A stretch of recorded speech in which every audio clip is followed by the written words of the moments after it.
All right. Bismillah ar-Rahman ar-Rahim. Walhamdulillahi Rabbil Alameen. والصلاة والسلام على رسولنا وحبيبنا محمد وعلى آله وأصحابه أجمعين. اللهم صل وسلم على سيدنا محمد. اللهم صل وسلم على سيدنا محمد. اللهم صل وسلم على سيدنا محمد وعلى آله وأصحابه أجمعين. Assalamu alaikum wa rahmatullahi wa barakatuh, everyone. Assalamu alaikum, shuyukhna. It's very good to see you. Wa alaikum assalam wa rahmatullah. Very good to see you guys again. And assalamu alaikum to all the listeners who are with us. And for those who are watching this, you might think there are two Zaids on the screen, but there aren't. There's one Zaid, and someone who remarkably looks like his brother because he is. We have with us Mustafa Abbasi today. He's going to be joining us for today's discussion. We'll get to the topic in a few minutes. But this is somewhat of a new format. We started it out with Dr. Ahmed Yusuf on the last episode, and we'll probably be mixing it in more and more as the years go on, inshallah, where we're going to be inviting on certain community members to initiate and engage in discussions directly with our shuyukh, inshallah, in a hope to have the conversations be more in line with what people are actually thinking. And so the hope is that if we bring people from the community and they engage directly with some back and forth on specific topics, we might be able to dive a little bit deeper and get more into the practical implications of these topics, inshallah. So we brought Mustafa on because he had a burning, itching issue that he wanted to bring up. Wow. I mean, what's burning and itching me is, did you guys agree to match your shirts as brothers? With the squares, yeah, I think that's all genetic. The hair is genetic, and the choice of shirts. I mean, you literally, like, mashallah, you look like you planned this, although you're not even twins. MashaAllah. This is my Zoom call shirt that I keep in my office. So I have two of these. One is red and one is blue, and I picked the red one. Alhamdulillah, I picked the red one. So you went for the power color, because I think isn't red like a power color in ties? Sure.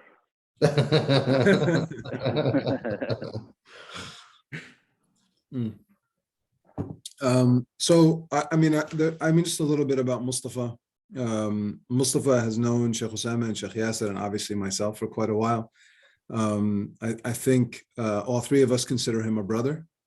I obviously grew up in the same house with him. Shaykh Yasir and Shaykh Yasir's family and my family have always been extremely close. So I think Mustafa and Shaykh Yasir have had a very close relationship. And Shaykh Osamah, much like with me, we grew up in the same exact atikafat with the same exact mentors and shuyukh and the masajid. The Mustafa and Shaykh Osamah were very close in age, so there was a proximity there. So he's someone who's around us, and that's why some of the conversations that he's had, especially with Shaykh Yasir and myself, brought out some of these issues, and that's why we knew him and we were able to bring him on. I'll let him introduce himself a little bit if he wants to, whatever he wants to say about himself before he jumps into his topic. Mustafa, go for it. Assalamu alaikum wa rahmatullahi wa barakatuh. Thanks, guys, for having me first and foremost. Before I start, I'll start with the disclaimer. Anything that I say that is incorrect is from me, or wrong is from me, and anything that is correct and true is from Allah subhanahu wa ta'ala. Obviously, I think Zaied mentions this every week, but the size of our screens are equal, but I think the opinions and voices should be heard louder from the shuyukh, inshallah. Thank you for having me. A brief introduction about myself. I've been a part of this community for 35 years because that is my age, and I was born and raised in this community. I've known Shaykh Yasir and Shaykh Osamah, like they said, basically for my entire adult life and most of my childhood. I don't really have anything else to add. I've been a part of ICPC. I've had programs in NBIC and a few other masajid across the tri-state.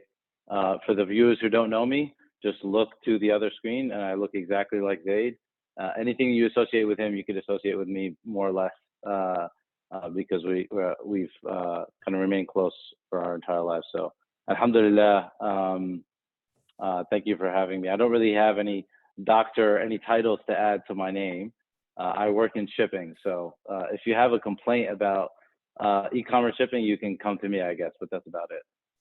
Well, I mean, for those who don't know, Mustafa is a big player in the Muslim sports leagues in New Jersey. That's where his name shines brightest.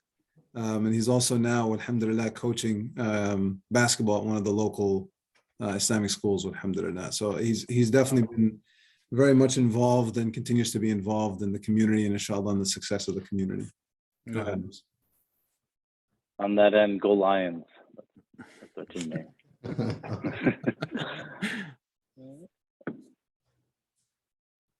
Bismillah.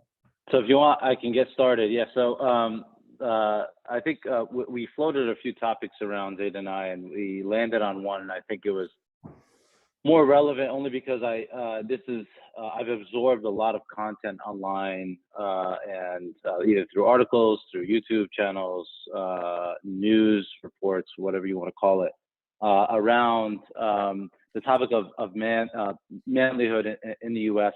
and how it's progressed over the last 20, 30, 40, 50 years.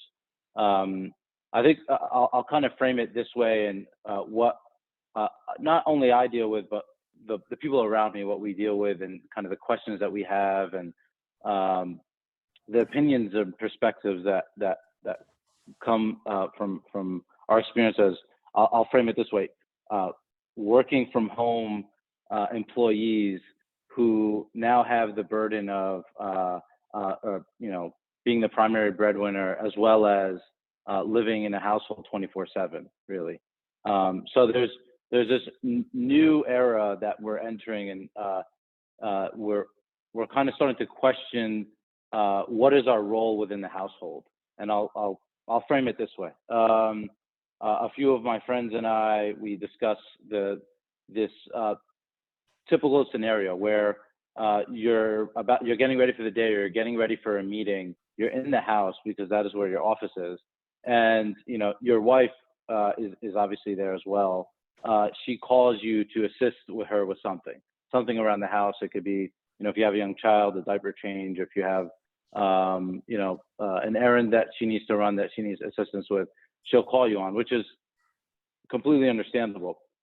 What we've run into now is we're going from, having important meetings and being detached from the household for 8 hours a day to having those meetings in and out of our daily chores. So instead of preparing yourself for an important meeting that is relevant to your livelihood, to your job, you're now stepping away from that for a portion of the day to focus on tasks that you wouldn't normally do pre-pandemic, pre-work from home.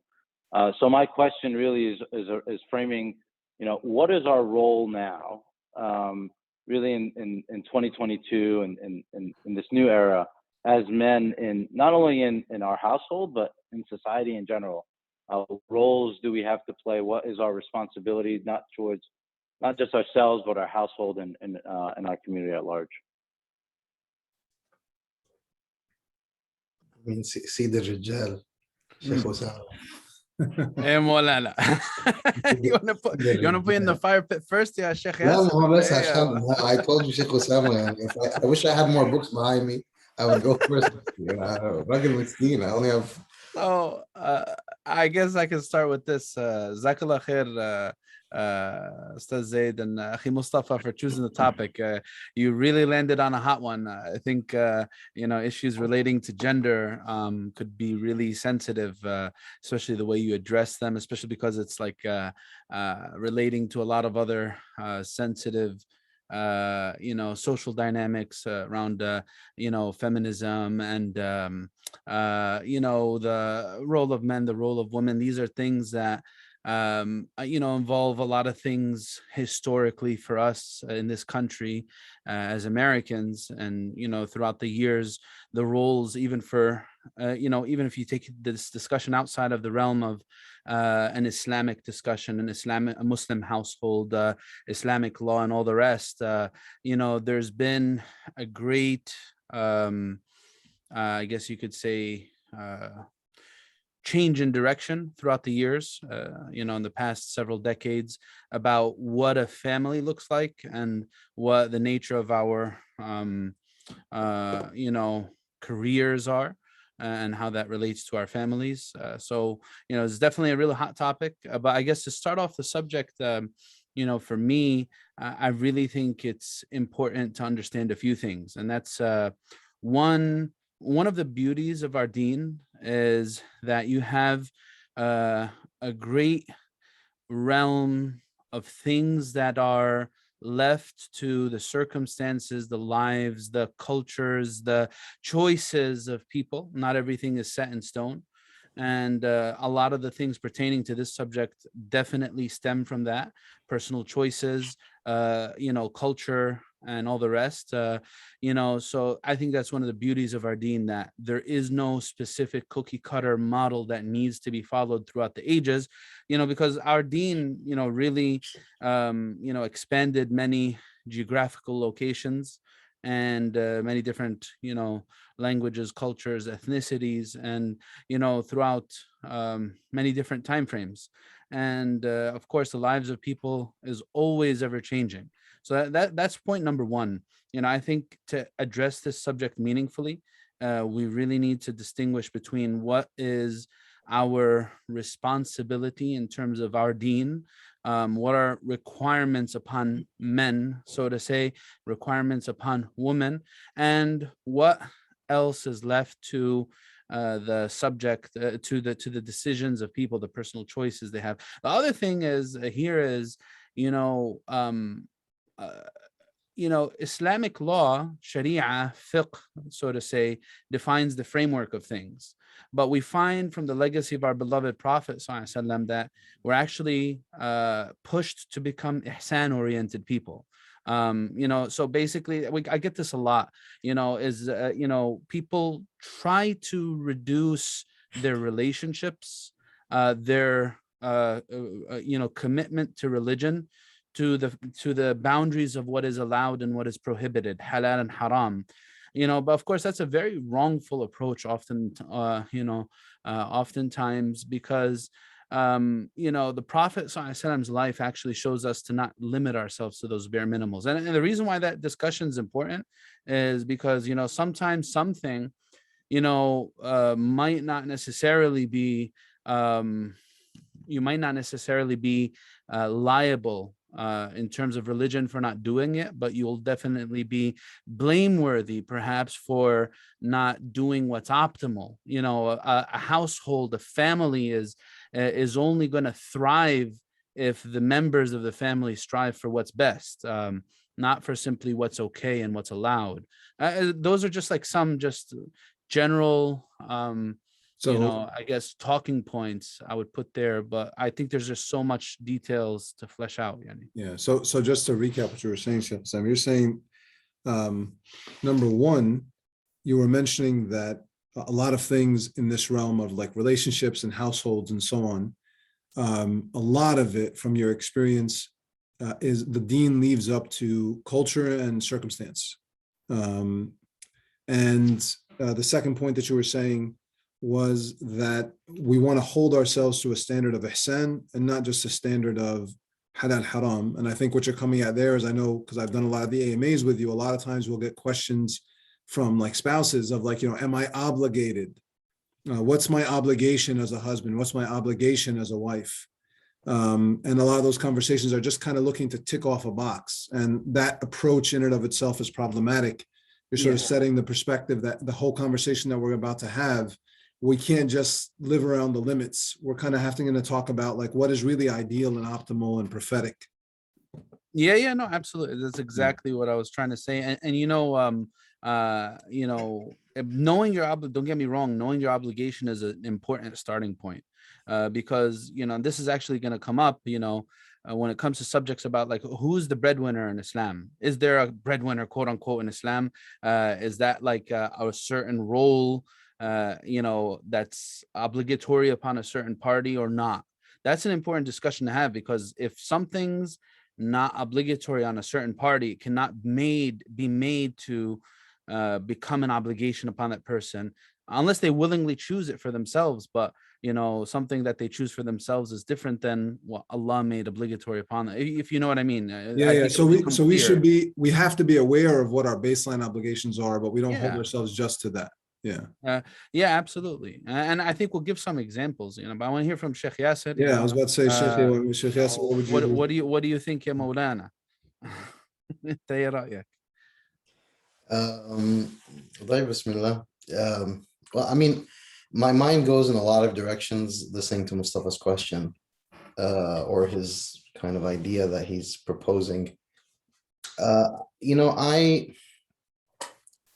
feel like, so a lot of where my mind's going is just like practical matters. Okay, so it's the practicality of having a job, of governance of a home.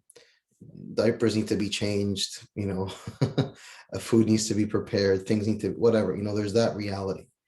And so there's the very particular thought process around like, okay, here is a man who's at home, who's working at home because of COVID and this whole kind of new reality that's existing, which is the work from home culture. And so, what's happening to his being as he's at home, supposed to be out there like, hunting and gathering, but there's a diaper right next to him. And, so it's like, so there's like a little bit of an emotional, psychological dynamic there.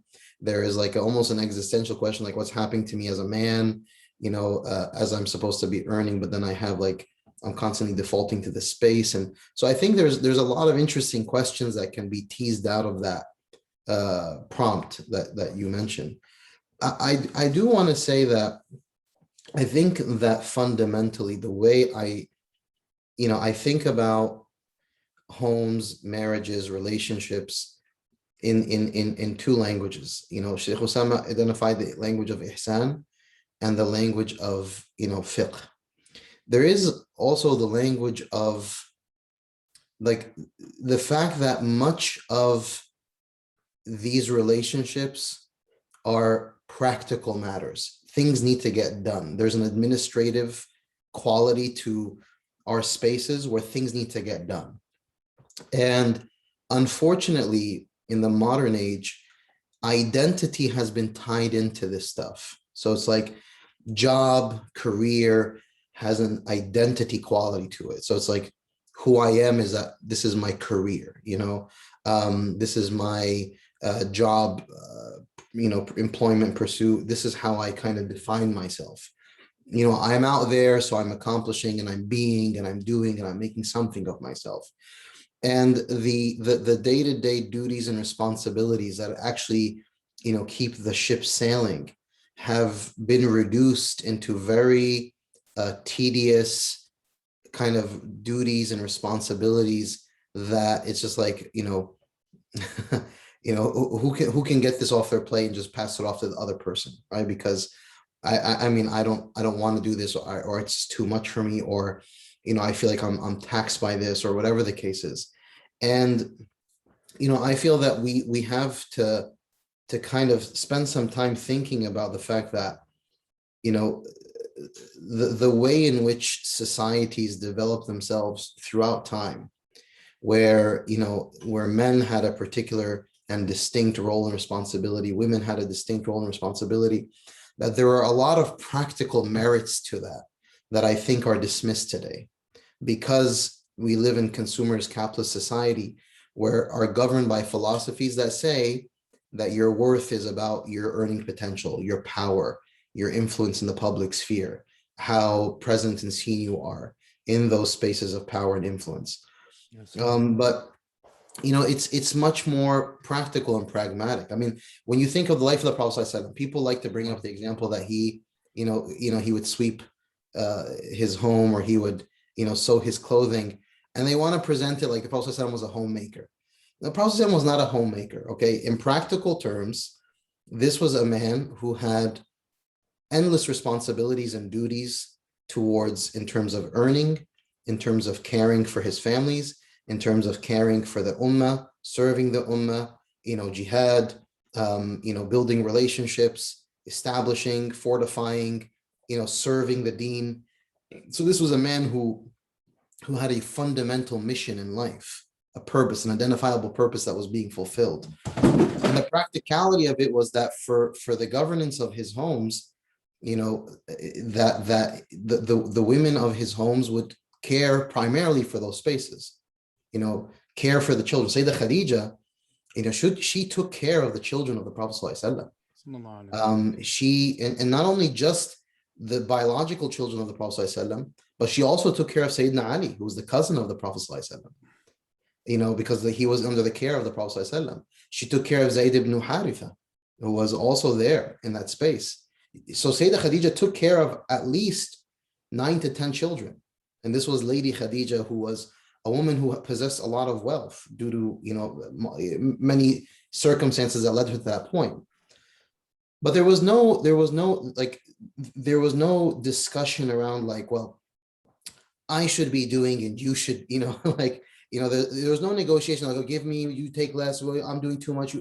This was everyone had a very identifiable, distinct responsibility and duty towards the khidmah of their homes and the khidmah of society, right? And so I feel I just feel a part of the framing has to be that, when in Islam, and I know this was touched upon, but let me just explicitly mention it, that it is the legal responsibility of the man to provide financially for his family. That is a legal responsibility, meaning that he is held accountable in front of Allah subhanahu wa ta'ala to earn and tend to his nuclear family's needs, and very potentially other family members' needs as well. It can go both in all directions. So the earning potential of a man it has a religious connotation tied into it of what Allah expects of a man, right? Because it's a question of expectations. كُلُّكُمْ رَاعٍ وَكُلُّكُمْ مَسْئُولٌ عَنْ رَعِيَّتِهِ. All of you are shepherds, and all of you are responsible for the shepherding of your flock. And so if I take in my mindset that I am a responsible person who has a responsibility, and that I have to be excellent in my responsibility, and that if a man is to be excellent in his responsibility, then clearly he's going to require and need a structure around him that enables him to do that. All right. And that's the practicality of it. It's not that the man is better or doing something more illustrious just because our modern society says, a career is romanticized, it's sexy, it's sophisticated, it's accomplished, you get to wear nice button-down shirts, all different colors. of all different colors, right? And that somehow I'm special. No, it's if you weren't wearing button-down shirts, you would have been holding a spear with whatever 100 years ago, hundreds of years ago, out there, fighting and gathering and protecting and serving. So, I hope that when we think of, because I feel like the tension of this conversation becomes when it's existential things, like my value as a man, my value as a woman, right? And we neglect the practical nature of this. You have children, and you have a home, and you have a space that has to be tended to, right? So if I can, I think you brought up a lot of big points to jump into. Yeah. But I do want to ask, and then Mustafa, cut me off if you think you want to do something else. But I think it's going to be helpful if we establish and get it out of the way. So you mentioned the responsibility of providing financially for your family, right? What other baseline legal responsibilities does a Muslim man have to his household in the deen, that are non-changing? This is a baseline starting point, doesn't change whatever culture you're in, unless there's a circumstance that changes it, perhaps. But what else would there be other than that, or is there anything else? Yeah, that's exactly where I was going to go. Because when I was thinking through this topic and thinking about the last 2 weeks while we were trying to set this podcast up, it was really more or less around sole ownership and shared ownership. and that's where there's like blurry lines. Like there are things where historically I always thought there's sole ownership to this. Like this person owns this thing, and now we're entering certain points where it's like there's shared ownership. So things around the house is not one single person who owns it.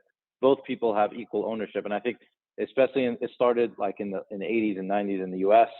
where households needed to have two incomes to survive, not necessarily survive in the sense of eating every day, but survive in the sense of, living comfortably. So I think that's where I think to today's point, this is a good path that you picked. I think let's continue down that. What other responsibilities does a man have? Jazakallah khair, Alhamdulillah, Shaykh.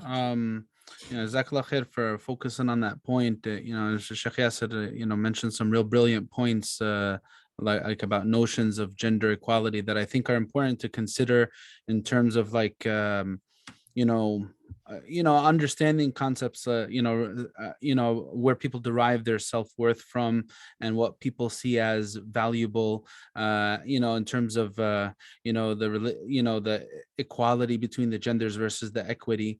I think those are critical things to have in mind when approaching the subject. But practically speaking, in terms of responsibilities, I think there is a realization shar'an that there are certain things that are shared and there are certain things that can be shared. So the things that are shared are like the child's right to discipline and tarbiyah, raising the child.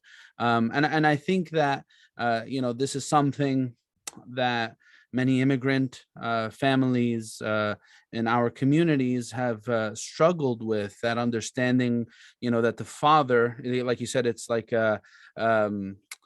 sort of the man's responsibility to provide. Hence, I'm sort of relieved from the other responsibilities of tarbiyah and actually sitting with my kid and teaching them matters of religion and matters of life, that somehow can be pushed on the woman to take care of, because I'm busy doing other things. But that has led constantly to very toxic realities in terms of the relationships of children in our community with their fathers, specifically, the disappearance of the father role in the lives of, the kids, in terms of being a murabbi, and sort of like, a mentor, a friend. I think that's definitely a shared responsibility. And they mentioned this in the books of fiqh, actually, that it's part of the rights of the kid,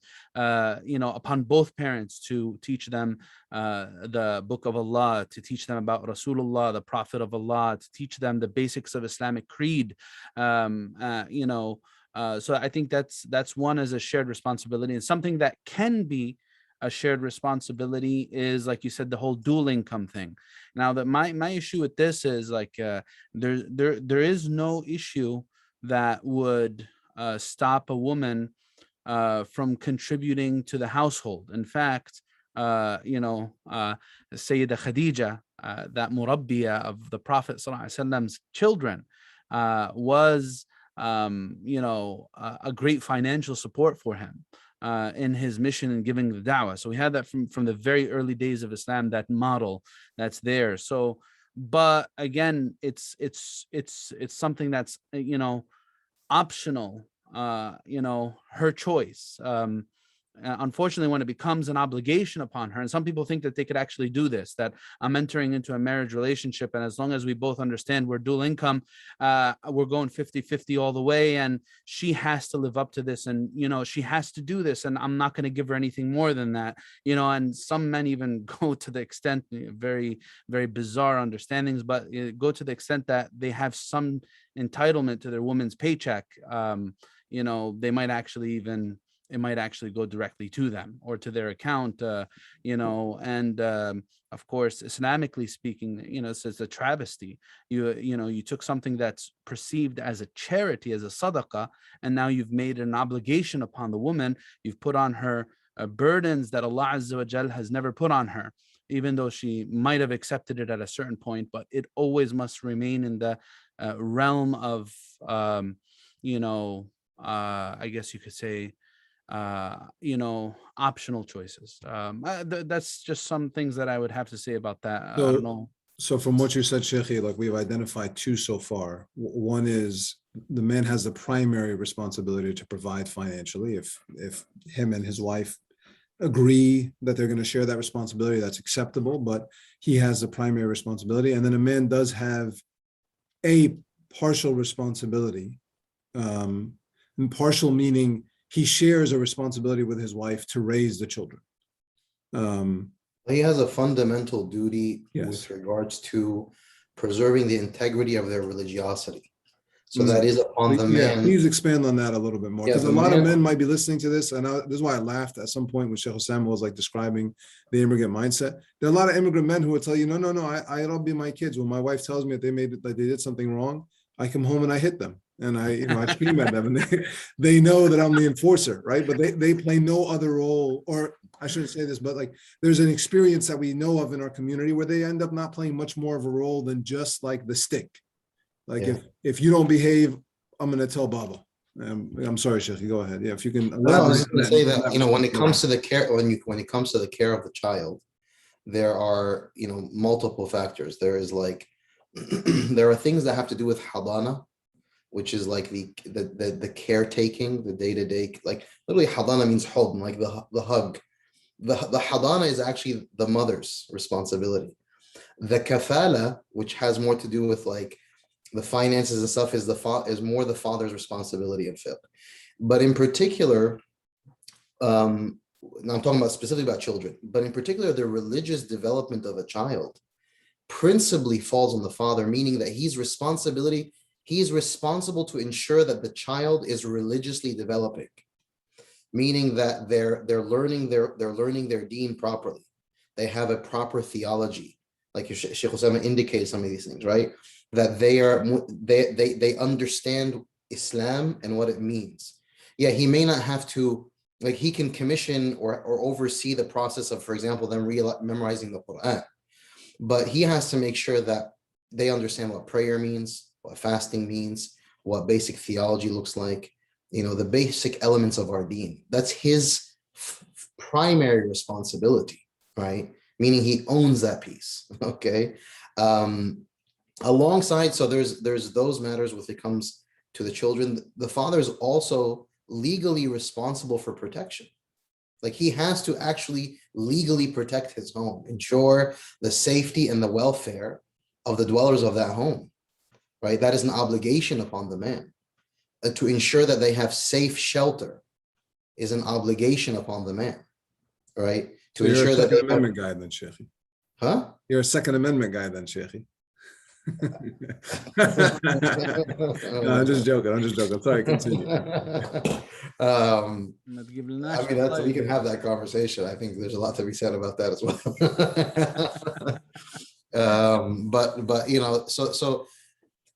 So those are. I mean, so food, shelter, protection, basic financial sustainability. The actual religion of, by the way, not just the children, but also the religion of the wife, like the akhlaq, like the basic, this is a matter that the husband has a duty and a responsibility to guide, to ensure, to oversee, to be invested in, right? So there is these are very involved measures that a man would have to be proactively engaged in.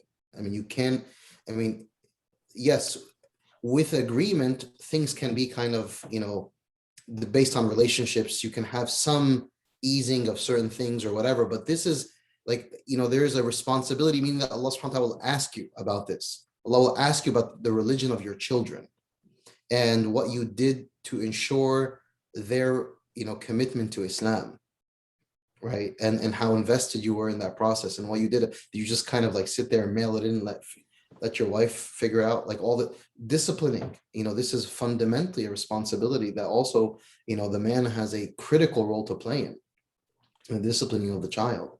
And discipline is not just, like Zaied said, the bat, or the hand or the whatever. the force. No, discipline is a process. It's how you talk, you communicate, the time that you invest in negotiating your children's needs, etc. So, I mean, so once again, like I think it's actually profound to see when you boil it down. A man's responsibilities, shar'an, they are time consuming. They require a lot of effort, a lot of investment, right?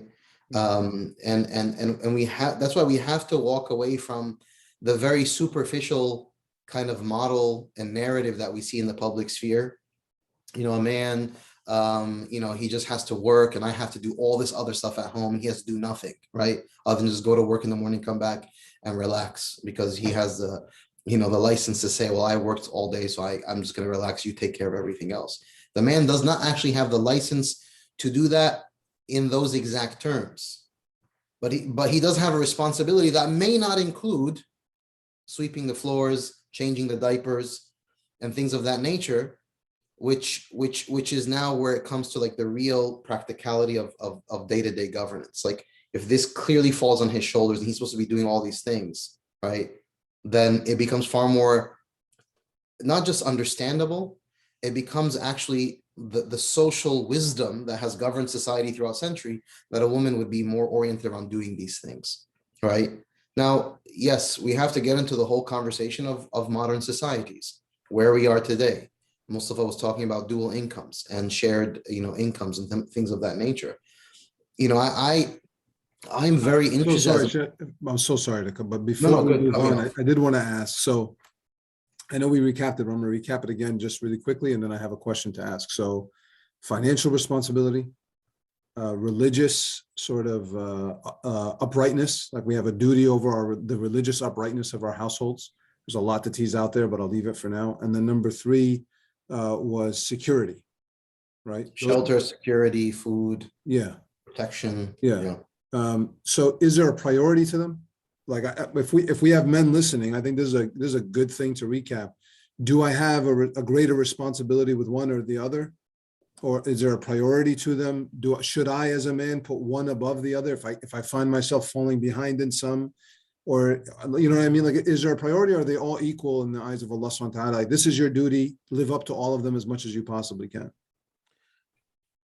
Go for it. I would definitely say that the religious priority, even though the other ones are really important, but the religious priority is of utmost importance. And I think it's the one that, based on the way our society is today, is most easily left out, because people by nature may be inclined to set their children up, in terms of their education, in terms of trust funds or whatever, investments for their children financially, get them married, put them through college, and all the rest. But we see too many cases of people who are slaves to their careers in the name of setting a good future for their children, and they lose their children in the process. So I that's not to say that the financial responsibility is not important, but I think hifz al-adyan, and the preservation of faith is muqaddam ala hifz al-abdan, is given priority over preservation of bodies, even though both have their due consideration. That's what I would say about that. I mean, that's I'm just going to make this comment, and then we can move back to what Shaykh Yasir was saying before I interrupted him. I think for most men, I'm not sure if they've ever really actually considered that reality, especially modern Muslim men of our generation. I don't know that they've ever actually stopped and thought about the fact that, I'm my priorities may be screwed up here. Like, there are a lot of men that I know of who invest a huge amount of their lives, I'm sure we all know this, in building a career, and sometimes out of necessity, but sometimes purely just because that's what's happening. I'm supposed to have this ambition, and there's not a lot of consideration of well, I actually have this other huge responsibility that requires me to be home, that requires me to be active and present in my child's life and in my wife's life, because how am I going to know what's actually happening and what to adjust? So I like that statement to me has the potential, and Mustafa, please correct me if you, or like jump in here. I actually think it has the potential to really shift people's perspective on what their role is in the home to begin with, like before we even Yeah. get to the other question you were asking. I would add one thing to that. I think for the men who understand that responsibility, they may put off having a family until later on in their life. And I've seen, like, I know a lot of women who, good Muslim women who are itching to get married, and we look out and there's not many prospects out there, because some of the ones that I know who I'm going after and saying, why aren't you getting married? They're putting it off because they understand to a certain extent that there is a responsibility that they have, and they're waiting because they want to set up that financial portion first. That's all I wanted to add to that. Yeah, but even if they do understand it, they're putting it off. Well, I think that, I would just, as a quick aside, I would advise those guys, like, if there is an people, I was talking to my Uber driver from Czechoslovakia yesterday, who graciously gave me many durus about life in the span of an hour. Yes. As he decided to not follow directions and just go in every possible way, where he's convincing me that he's saving time, but he only added 25 minutes to our travel time. But anyway, so one of the things that he was saying, he's 46. He just got married 3 years ago. I said, is there a reason why you waited this long to get married? He's like, yeah, I was too scared. I wasn't ready. He's not Muslim. He's like, I just wasn't ready. I was too scared. I just wanted to make sure that I can provide. And I said, how long have you been working? I've been working since I was 16 years old. But he wanted to save a certain amount of money so he can have a home. He can have all these things established before he would get married. And I mean, in so many words, I told him, I think it's very unfortunate that you would have deprived yourself all these years because there was objectively no reason to do that. If you are, with all due respect, a bum and you have no job and you have no job prospect and you're playing video games all day, yeah, okay, don't jump on the opportunity of marriage. Go get a job, be responsible. But once you get that ball rolling, tawakkal ala Allah. You don't need to if you don't have to have X amount of money to get married in that exact sense. You have to be responsible, you have to be earning, and you have to be in that journey. And Rabbina biyaftah al-abwab. So I would definitely not, deprive marriage for those reasons. And by the way, for any of those reasons, even if you may think, well, I'm not really on top of my religious game, and so therefore I shouldn't be considering marriage. No, marriage is a virtuous act, and everyone should pursue it virtuously and purposefully. And there's growth that can happen in that space. As long as you are disposed to trying to be the best possible man that you can, in terms of your akhlaq, in terms of your character, your deen, your responsibilities, your duties, tawakkal ala Allah, and Rabbana bibarak, right? So I just, as a quick side note to, because the marriage crisis is a serious thing, Shaykh Yasir. When you book your Uber next time, just pick quiet, like you prefer quiet. Wallahi, that's the problem for you. Most of the funny thing is, I'll tell you, it's so glad you brought this up. So every time I see that quiet thing, I feel so bad pressing on it. Like, what kind of, no, I'm serious, my guilty conscience. What kind of jerk? And then was like, exactly, what kind of jerk? It's like, quiet, do not talk to me. Come on, I couldn't do that. But with this guy, I found a nice story. I enjoyed listening to it, man. That's the khuluq of the shiyukh, Mustafa. This is the shiyukh have a certain khuluq to them. Thank God I picked a different path as being a sheikh, because I would not survive if I didn't have that guy. Honestly, at a certain point, I was just like, Ya Amir Haq, salli an irhamni. The problem is he was teaching me every lesson in life. He didn't give me he gave me 30 seconds out of an hour to speak. And he's like, and the thing is, for example, in marriage, I've been married more than him. I have more children than him. He's like, okay, let me teach you a few things about marriage. I was like, okay, go for it, brother. But I know you were going to mention something a while back, Shaykh Yasir, but I do have a question now. I understand totally like that, and I have my thoughts on this, but I guess someone listening might think, all right, so if my primary responsibility is XYZ, does that, feed into the narrative that, states that doing things within the household is somehow unmanly, like the cooking, the sweeping, the changing diapers, like does that make me less of a man, or should I basically defer all those things to the woman because that's her primary thing, and my primary thing is outside. I do everything outside, she does everything inside. uh you know does does that assignment of responsibilities support that understanding? What would you guys think? The straight answer is no, because the Prophet ﷺ did many of those things. So the answer is no, it doesn't decrease from your manhood. However, to this point is to say that with modern societies where men's manhood has reduced, because like historically, if you think of what men were doing in societies, men were ideally they were being very busy and proactive in building, in protecting, in hunting, in fighting, in accomplishing, in creating. Like there was a lot of purposeful endeavors that men, it's hard grunt work. Like if you think of the Muslim Ummah, the idea of being fi sabilillah, if you look at the entire seerah of the Prophet ﷺ, the men of that community were busy constantly in the path of Allah subhanahu wa ta'ala, right? Not neglecting their homes or whatever, but there was a project, there was a mission that everyone endorsed and supported. So I think there is a double-edged sword, because yes, on the one end, of course, if a man like the Prophet ﷺ, for example, when there's a window of downtime and he chooses to do a certain thing because he does it from a place of rahmah, a place of compassion, a place of gentleness, a place of kindness, that's ihsan, that's a beautiful thing.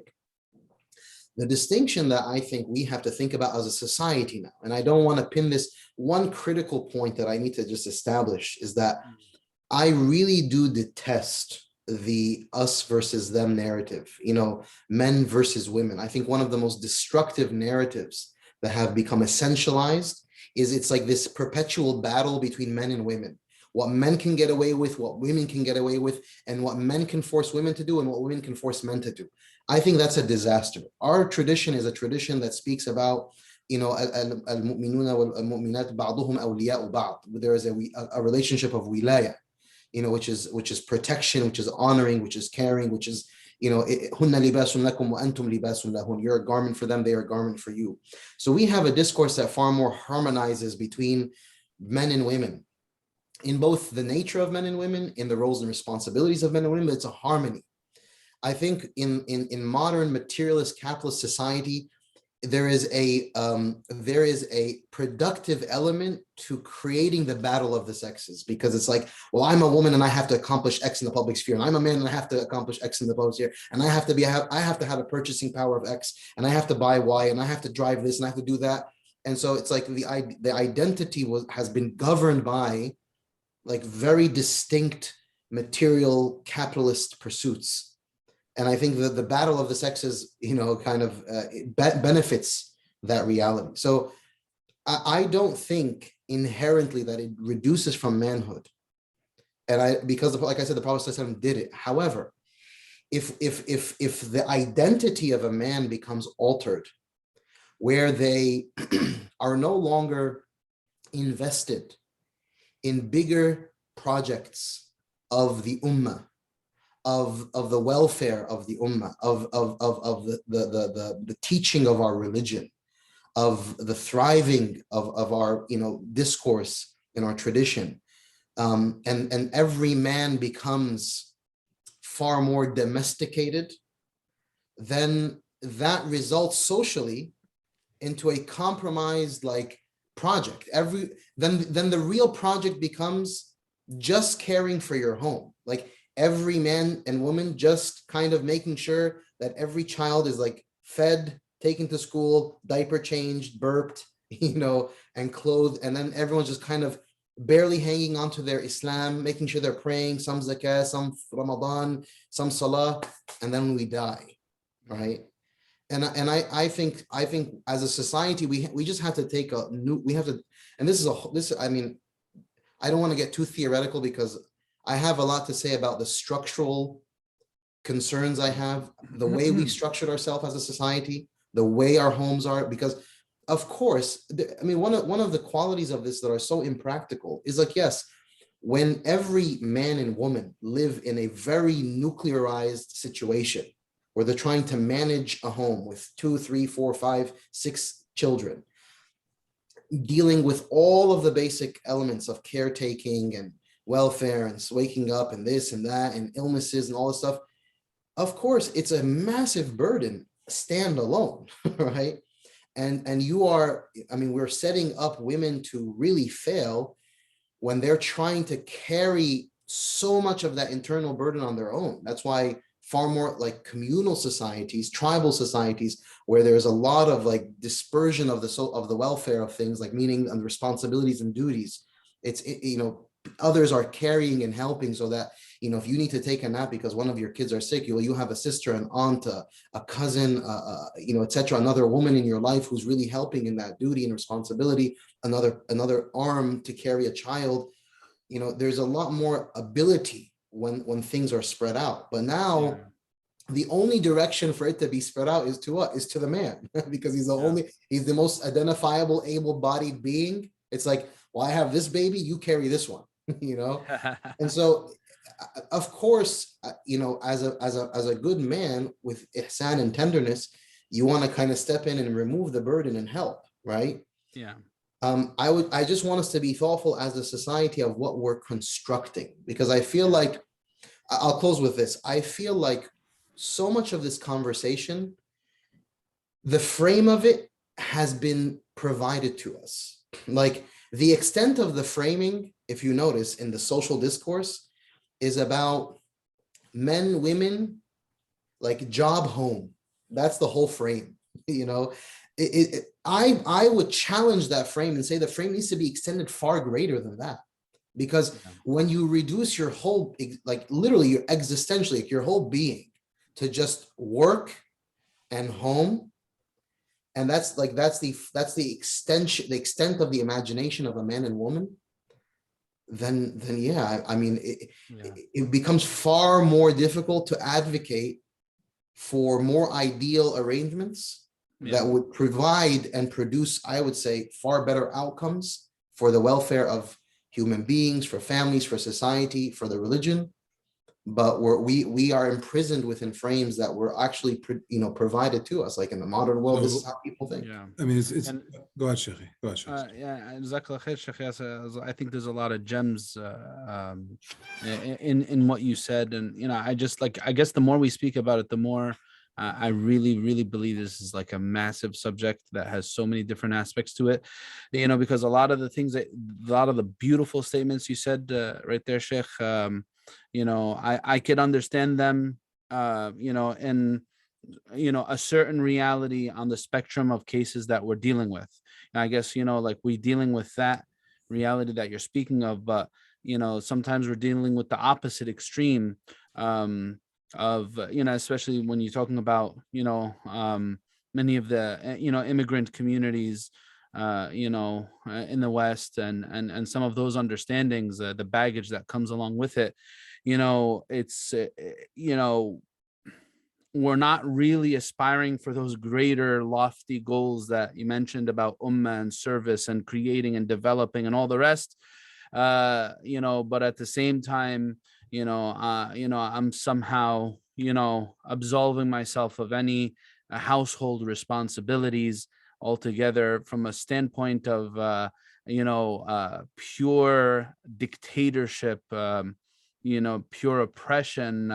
You know, I think so. SubhanAllah, the wide-ranging spectrum of cases makes it really difficult to, you know, finger, you know, one direction for this discussion, you know, because like I totally understand many of the families that we have in our communities, that type of reality would apply to it, where you have a quote unquote domesticated father, like you said, and many other situations, you would have, the same thing, but just coming from a position of, you know what, well, I'm not gonna do these things because it's your job, and I'm just going to sit on the side. I'm done with my work. I'm going to go hang out in the coffee shop or with my friends, stay up till 2 a.m.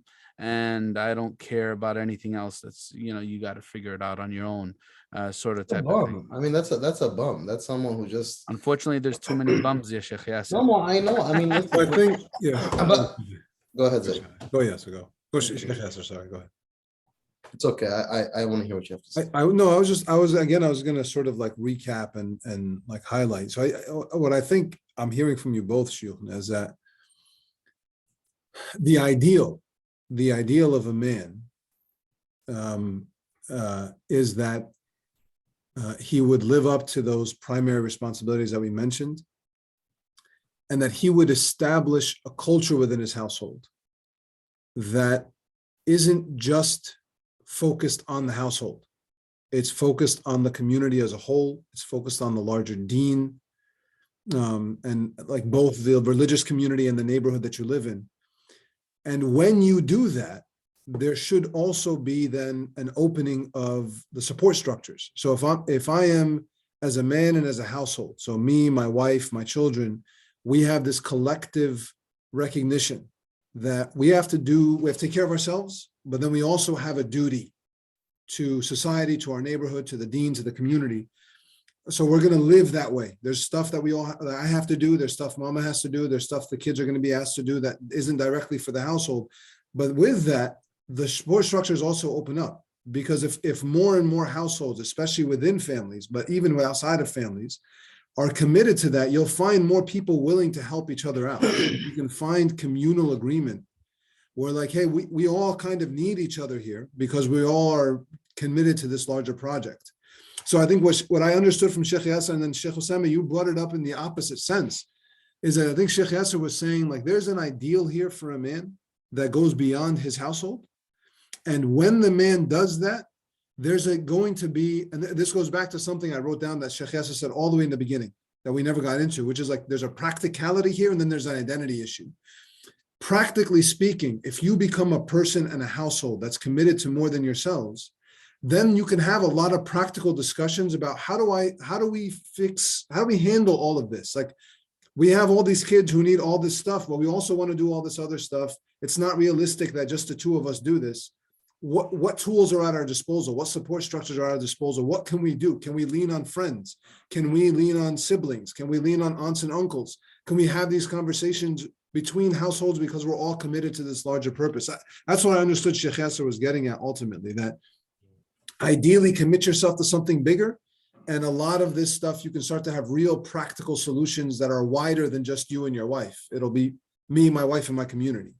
Yeah. Does that capture what you were getting at? But there's also another point that I want to mention, which ties into what Shaykh Osamah was saying about these men who spend all these hours in coffee shops and they're too manly to pick up a fork. The thing is this, like, there, if you look at Islamic history, there's no real conception of a man who is living for himself.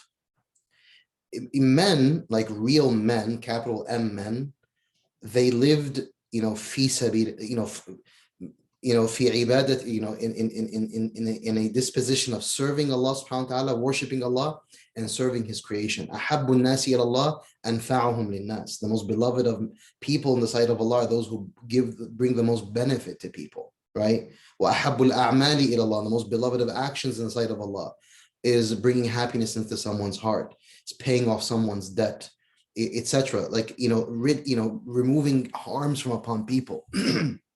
So, there is a confused modern identity with like some of these, like, well, I'm a man, so I don't, therefore I go to the coffee shop and I smoke argila until 2 a.m. That's just like, it's like, it's like a lion, like a lion who, in his genetics, he has this need to hunt and gather and do all this stuff, but then he's been like, so altered by the social construct. So, to do that, it's like a lion who's in a zoo. It's like you're not, you're roaring like you're gonna like intimidate people, but you just don't have, there's nowhere for you to go with all that stuff, right? And so there is, I don't, by the way, and this is maybe a little bit controversial, but bear with me. I don't want to necessarily dismiss in wholesale when modern, like a lot of these men are saying like, well, I'm a man, right? I get that it's really ugly that, he would think that it's just, I don't do that, but I can go and take care of myself and serve myself by like enjoying myself and playing cards and playing whatever dominoes and all this kind of stuff and watching games and it's self-serving. But, I think because of the structure of society, a lot of men are saying like, well, I want to be a man, but I'm not a man. Like, this is the only way I almost have to assert my manhood by saying, no, I will prepare the food by 6 o'clock. Not be here much of it. It's like, it's dumb. Unfortunately, it's coming out in the wrong way. But there's something what's happening when, like, I think when we're stripping people of a lot of their roles, responsibilities, and duties, right? Like, ask yourself, how much do men actually spend time doing activities with other men that really build their abilities? Like Prophet ﷺ taught, the importance of learning, for example, horseback riding, learning archery, hunting for your own food, things of that nature. These are prophetic precepts. Like, they exist in this. We don't do that. And those are things that cultivate and build something within a man. It builds an ability within a man, right? To be self-sufficient, to be strong, to be brave, to be chivalrous, to be patient, right? There's qualities that really get constructed and built when you're acting and living like a man. It's actually not surprising to me that there's so many young men who are failing to fly. They call it like, what is it called? Failure to flight. Or like still, Failure to launch. Failure to launch. Exactly. Like, they're well into their 30s and they're still like mommy's boys, and like, because all they know is playing video games and like relaxing and having takeout, and they're so like manic, they're just. Go ahead, Musa. I can see Musa is itching to ask something here. Can you apply? Yeah, can you apply that last point on learning archery, horseback riding, to kind of modern day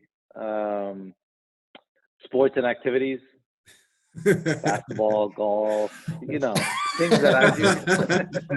I'm not sure about golf because I mean, why not? I don't know. Maybe there's some like. I'm trying to find a way here where I exit with, it's okay to take a golf trip, right? Yeah, I know. I get it. The Shaykh said, like, I won't say who, but I was once giving a khutbah, and there were some very beautiful brothers in the audience who said, Shaykh, we have a 2 o'clock tea, so can you just make sure that you finish the khutbah? Some brothers, I won't say who they are. So I mean, listen, what I'm ultimately saying, there's definitely a possibility where you can build very good, meaningful skill sets that help you as a man in certain sports. Like, I think there's definitely a correlation there. There's something to be had. But if what's happening? Every pursuit, unfortunately, is like really colored by my wants and desires. If a man is constantly trying to figure out how he's going to carve out space for himself so that he can enjoy himself, a woman is trying to do that in a very similar, like in a different way, but on the similar thread. Like, how do I get my own space, my own thing, my own job, my own identity, my own career, like something that I can call mine?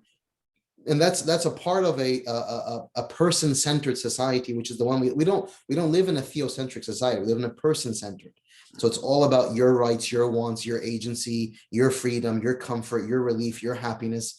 And the average person, the only way they know to pursue that is by indulgence. It's like what I want to do. Why can't I just do this? Why would you do it? Because I want to do it. Well, that's not a reason to do something. Like, that's not a virtuous reason to do something. Someone was telling me once, like, why can't I just pursue this career if I want to pursue it? Because that's not why we do things as as Muslimin who live in loving surrender. We do things lillah. You know, I don't want to stand on the day of judgment with having so much of my life. The only like defining a quality of it is I did it for myself because I enjoyed it. You know, that's not a good reason to live. That's not a good reason to pursue things. So because we live in far more person-centric rather than theocentric, then it becomes more about what I want and like versus what is pleasing to Allah subhanahu wa ta'ala. You know, if Allah was truly centered, then we would sacrifice so much more for each other. You know, that a woman would willingly and lovingly give, and a man would willingly and lovingly give because they're trying to attain the pleasure of Allah subhanahu wa ta'ala. The problem is what? Is that it's like, you know, that's a nice idea, but if you're going to do it for me, like, you know, like if you're going to direct that willingness and that sacrifice so that you relieve me, well, I love it. It's like, you know, but, you know, if it's directed elsewhere, well, maybe I have a problem because I want relief. Like I want something off of my shoulders. Yeah, so I have a couple of things. I want to go back to a few things, but since that's where you are, let me start from there and then I'll move backwards. And I'll stick with the men because we're having a conversation among men about men here. So I'll ask this question purely from the man's side, right? There is a utility sometimes in limited measures to doing something that you know you enjoy because you enjoy it, because you feel you need it. Like there's utility to leisure, right? Mm-hmm. Like there are times in your life where you, like, you know what, I feel like I really need, like me going to play basketball with my friends right now is actually going to be a very healthy thing. Like I'm assuming you're living up to all your other responsibilities. So, but I feel like there are moments where there's a utility to some leisure and some things that are just for me, not because it's just for me and I want to feed my nefs, but because sometimes I need to give my nefs something so that I'm feeling overwhelmed. I'm feeling whatever. I just want to bond with my brothers. By the way, I'll give you language that supports that. لِتَتَقَوَّى عَلَى الْعِبَادَةِ. Like something that's going to strengthen you. Yeah. To do what you're, and that's why, like when they talk about sleep, I don't mean to cut you off, but I'm just giving you language that essentializes what you're talking about. That's completely fine. Like if I need like waqt, sa'atun wa sa'a, right? A moment to kind of regroup, liyataqawwa. I'm doing something that's gonna I'm moving physically, I'm engaged, I'm exerting myself, and it gets me into a better space. There's definitely room to validate that even within a theocentric frame. Mm-hmm. Yeah. Go ahead. Shaykh Yasir, do you want to say something to that? Because I can move off to a different point. No. I was just to decompress. I completely understand. I guess everything Shaykh Yasir said, I understood in the light of running away from responsibilities. Yeah. And otherwise, I think it's absolutely selfish. Yeah, exactly. So I'm gonna keep moving backwards. All right.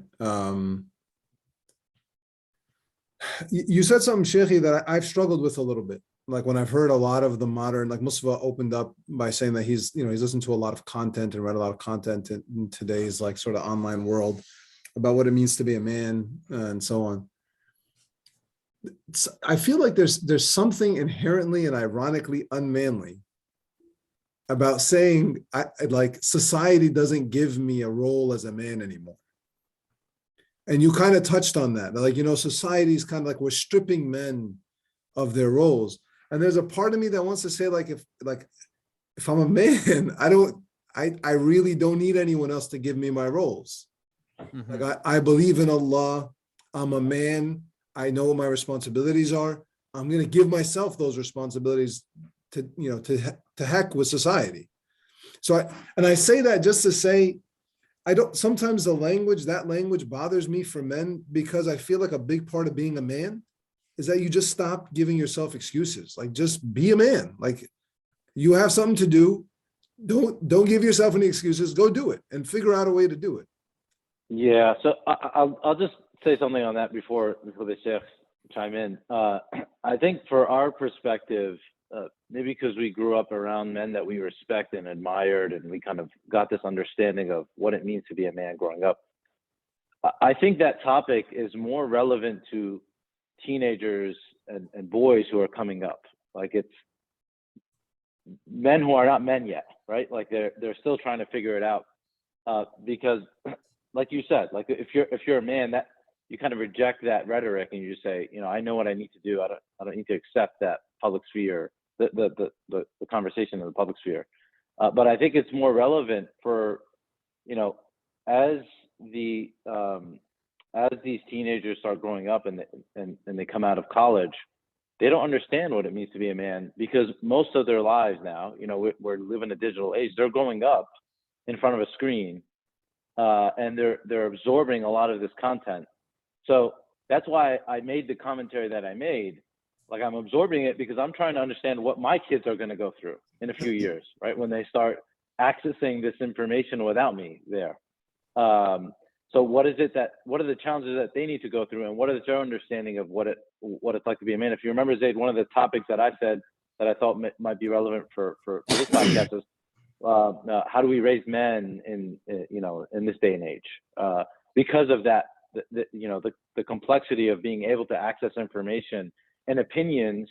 And I don't want to say this has never been a problem in the history of mankind, but it's obviously much easier to get a million different opinions on one topic today than it was 10, 20 years ago. So I think it's more relevant to that age group than it is to us. Yeah, I would say, in terms of solutions, I think part of, the reason why the situation is as severe as it is because of the issue of, responsibility and like, actually, empowering young people, to actually share the load at a younger age. And I think that when you look at the life of the Prophet Sallallahu Alaihi Wasallam, I think that's,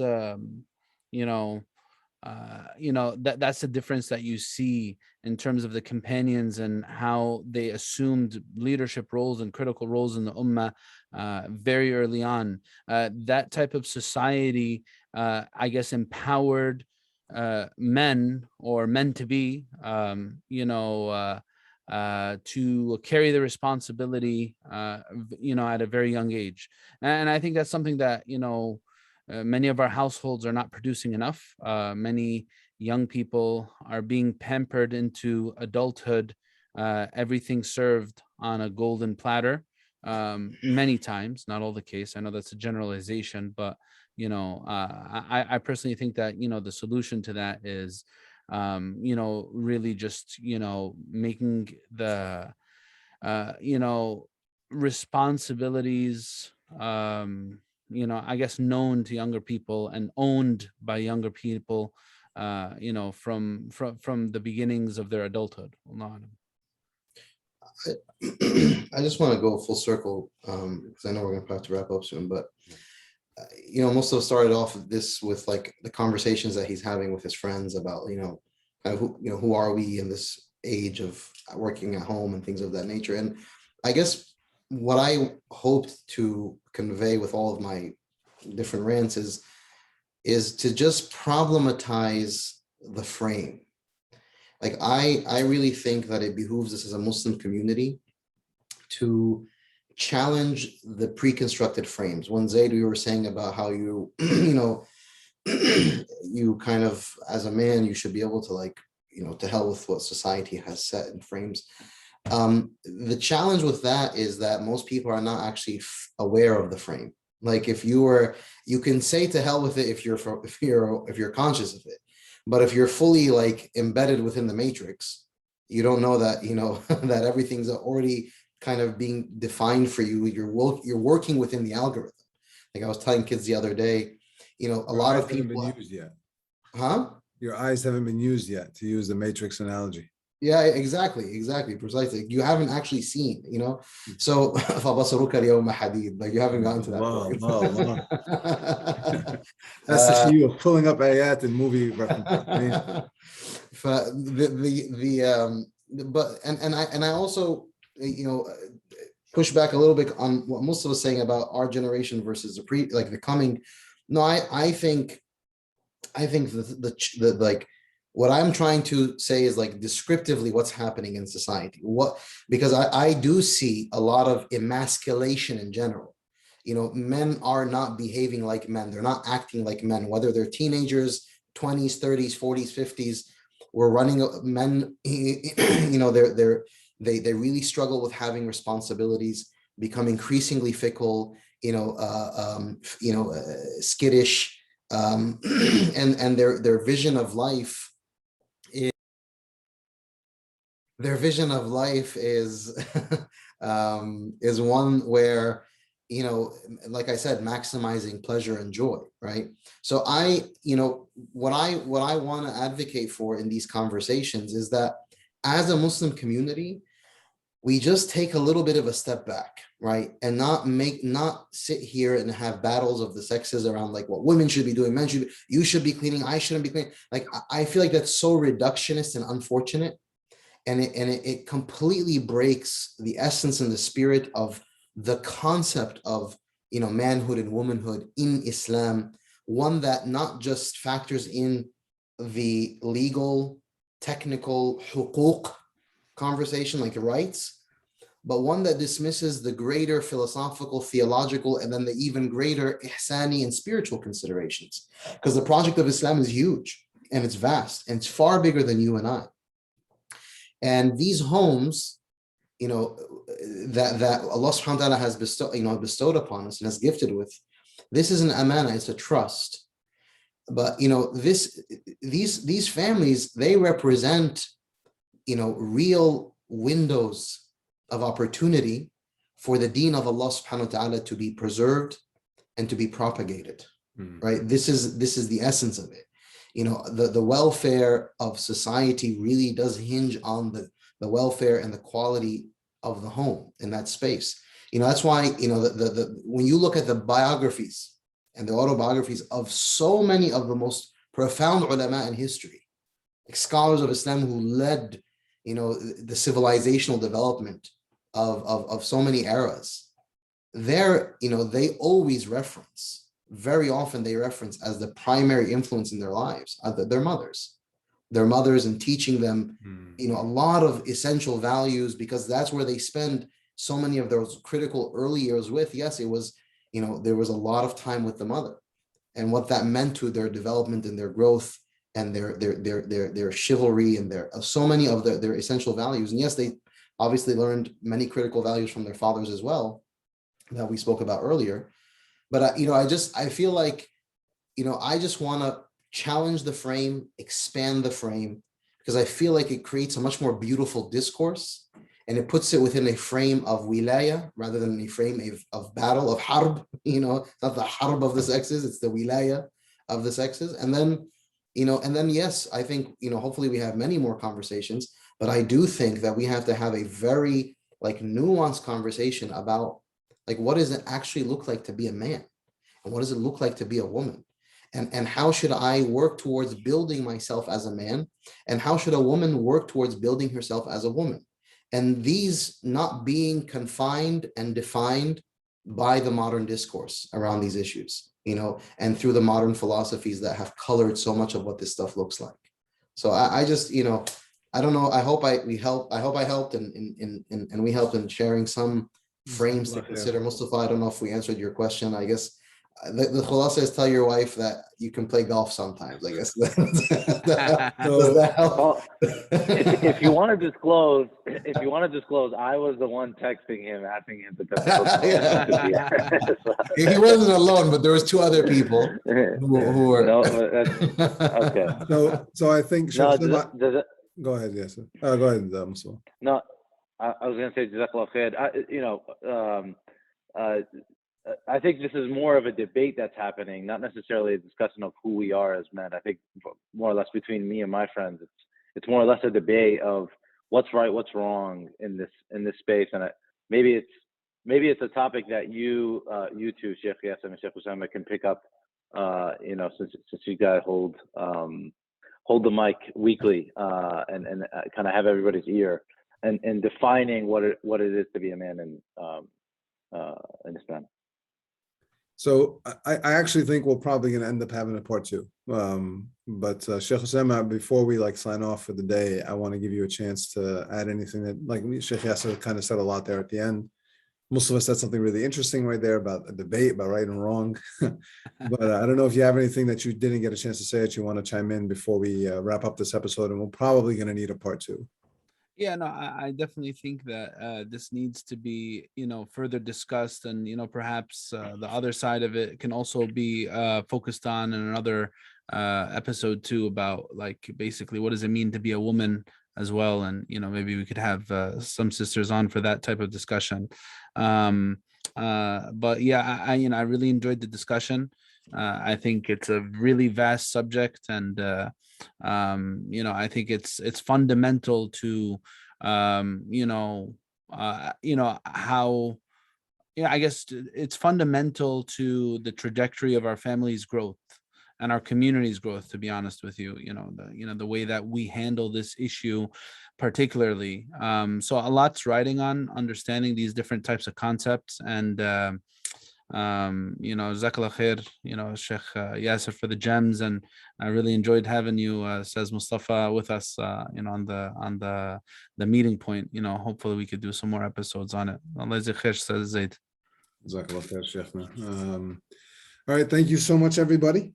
Thanks, Mustafa, for coming on. I'm probably going to ask you to come on again to finish this conversation.